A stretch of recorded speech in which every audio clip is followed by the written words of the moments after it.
Hi, welcome back to my kitchen. Today you get a bonus. My boys, that is Brian and Jaden, have been craving pizza, and so have I. Honestly, I always crave pizza, so we decided to go ahead and make pizza today for dinner. And Brian said, you should do that one for whenever you're in the kitchens, because some people might not know how to make pizza, and it's a good time to learn in case you can't take out or you don't want to risk it or whatever. So here we are. So today I'm going to be making pizza crust first. That's where I'm going to start. Behind the scenes, I've already gotten all my toppings ready. So essentially I'm ready to go. But anyway, we're going to start here on the video with pizza crust.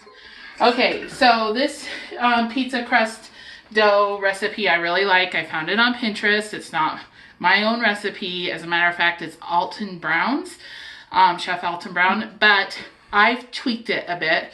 So I'm going to give you what I do instead of his. Okay. So it's a funny recipe in the sense that you have to put the ingredients in order put the ingredients in the bowl in a funny order. So you start with a quarter cup of sugar, just regular sugar, a tablespoon of salt,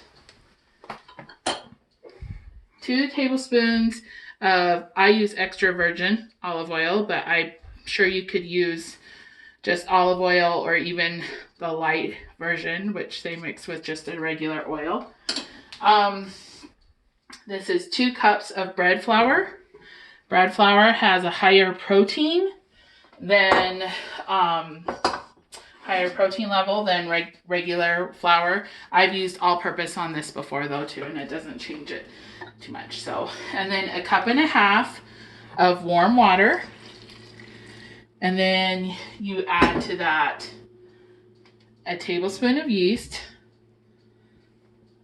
and finally another 2 cups of bread flour. So once you get all that in your bowl, you can stick it on your stand mixer. Again, you could do this without a stand mixer, but it's probably a lot more work. Snap the bowl into place. Make sure you didn't turn on any heat. I've done that before. And then just mix this up with your paddle attachment until it starts forming a dough. Looks like I have my mixer on 2. That seems high enough to me.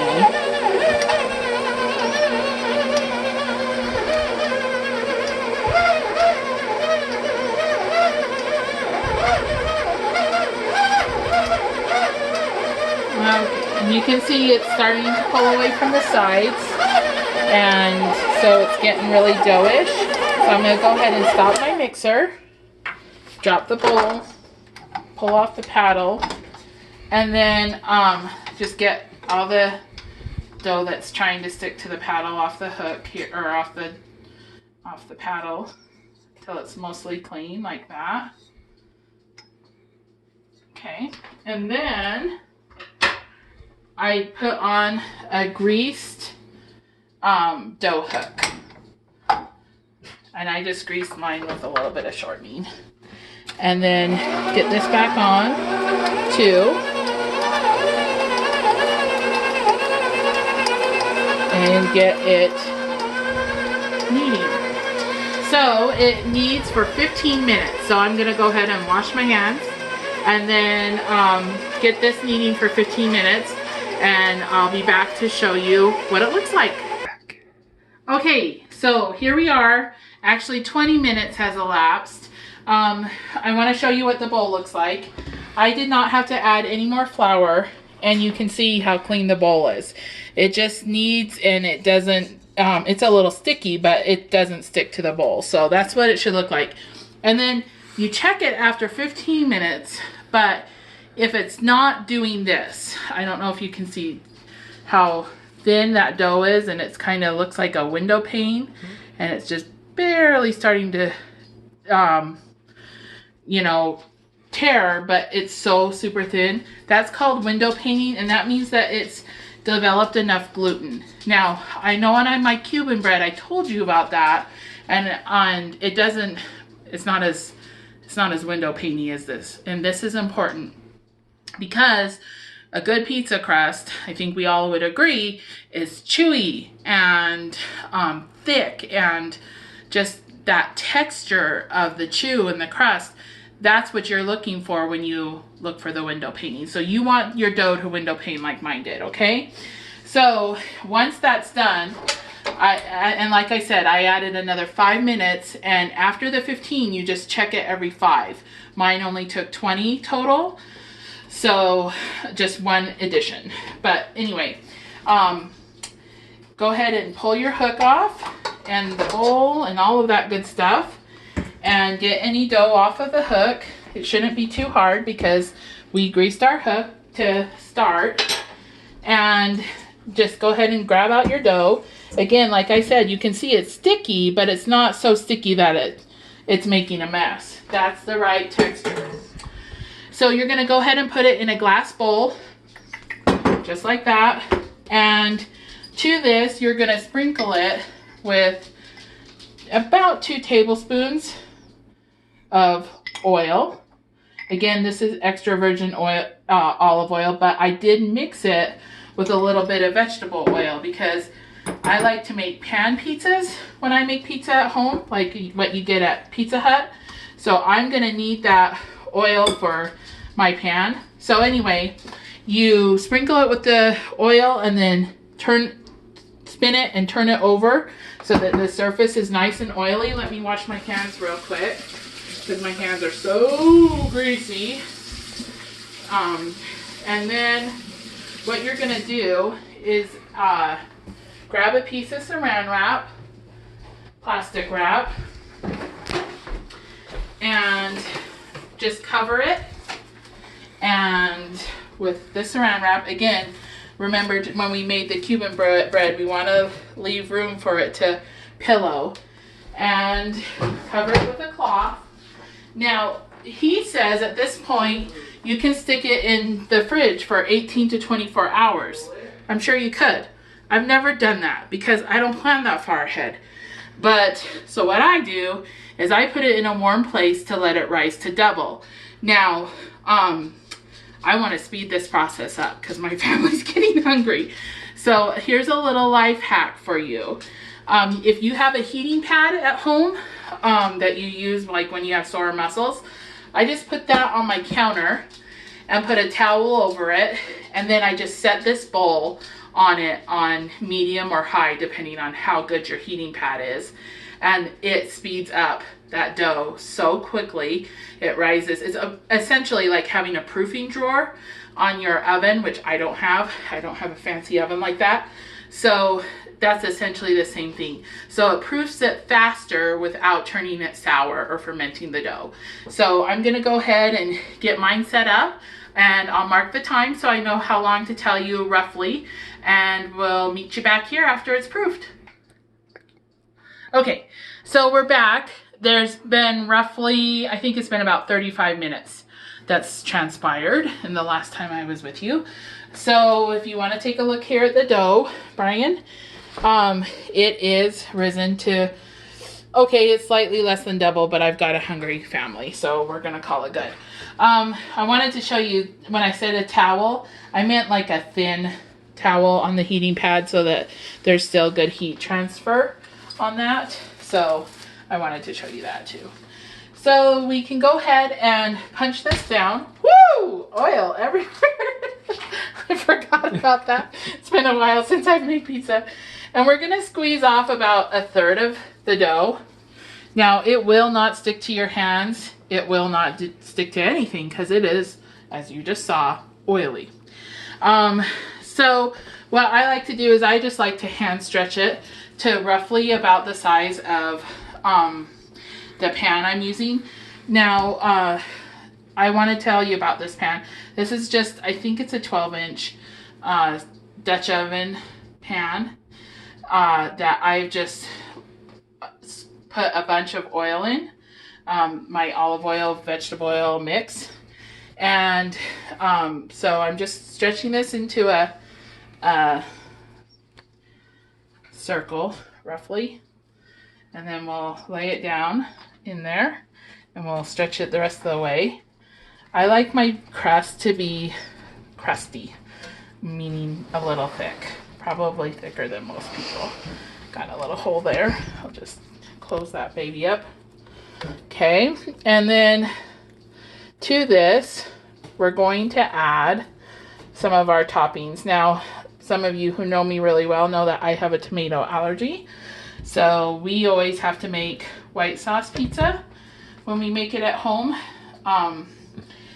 So I earlier today made some Alfredo sauce like I showed you the other day, so we're just gonna put some of that on, spread it out. Here's where, if you want to, you could use a store-bought pizza sauce. It's really easy to make at home with just a can of tomato sauce and garlic and basil, oregano, little salt, little pepper. Did I say garlic powder, Bri? You said garlic. Well, garlic powder, garlic, whatever. Well, if you're going to use real garlic, you need to saute it. You don't want raw garlic in there, but garlic powder works too. Okay, so the other day you remember me saying I didn't have fresh garlic. Well, since then we've done our April shopping.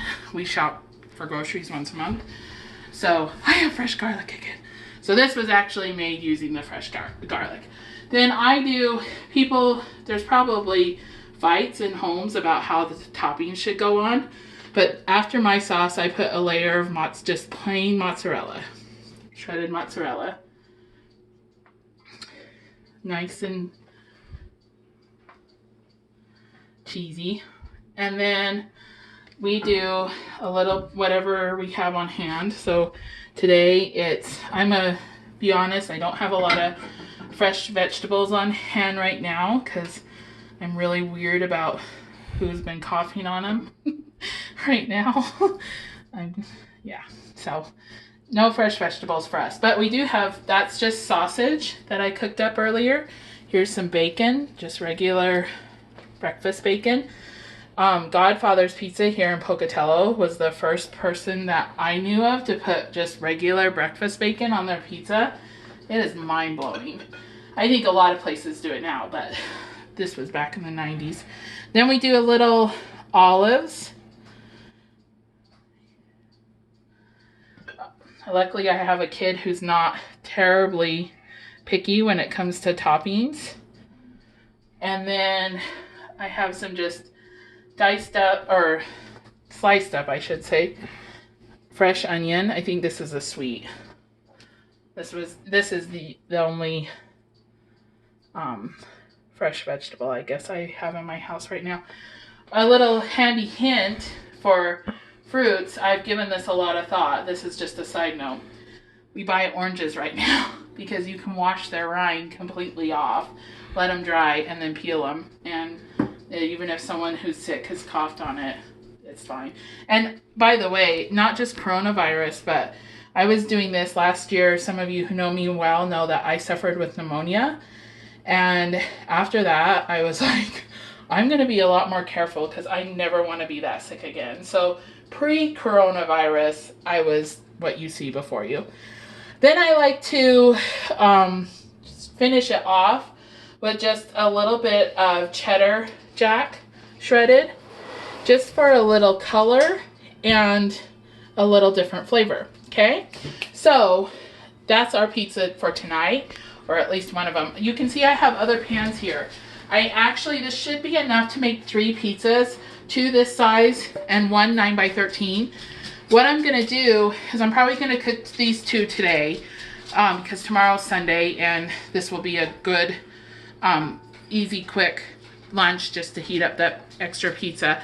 But then I'm gonna put this one in the freezer. So these are freezable. If you wanna make a whole batch and then split it up between 3, you can freeze them. So what you do is, I'll show you when I'm done, but you can make the pizza just as you would and then cover it with saran wrap. And then I have lids that go, oh, there's our dog in here. Get in the other room, Bullet.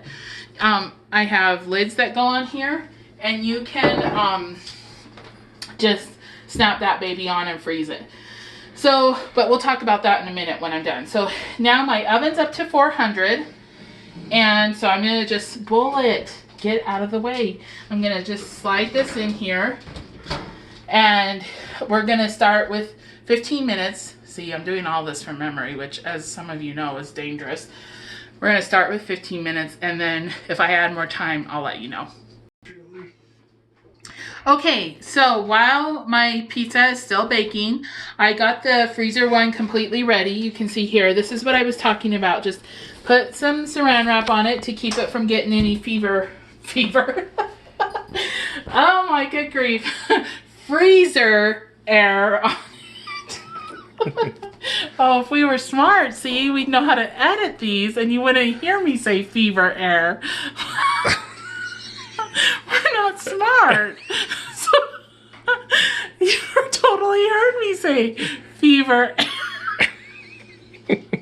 Oh my good grief. Okay. Freezer air. No freezer air. It tastes nasty. All right. And then pop a lid on it if you have one. These are handy dandy. And then you can just stick this directly into the freezer. And I mean, I wouldn't leave it in there forever and ever, but it would probably be okay for a month or two. And then when you're going to cook it, this is important. You don't need to thaw it. You don't need to preheat your oven. Do not thaw. Do not preheat your oven. If you thaw, your dough might go sour on you, overproof. If you preheat your oven, especially if you use the glass pan like mine is, you could crack your pan. I mean, Pyrex is supposed to be able to go from freezer into hot oven, but I've busted a pan doing that before, so don't trust it. So anyway, just take it out, do not preheat your oven. Stick it in the oven and put your oven to 400 degrees and then cook it as you would. It might require a little bit more cooking time, but we'll talk about that when we look at the one that I have in the oven and it's done. Okay, we're back. Pizza is done, or one of them is anyway. Our first one we put in, she is ready. Here's what it will look like. You can see it's golden brown on the edges. Let me see if I can lift the crust a little bit. I should be able to because it's pan. See how it's golden on that bottom? Yeah, they can see. That's awesome. Okay, so that baked for 25 to 30 minutes, depending on your oven. Should be about right. And after that, it's just a matter of slicing and enjoying. So thanks for joining me again today for your bonus. Thanks for you guys' ideas you're texting me about future things you might want to see. I can't guarantee I'll get to them or that I have the ingredients on hand to make what you want, but if I do, I'll do my best. So thanks so much, guys. Love y'all.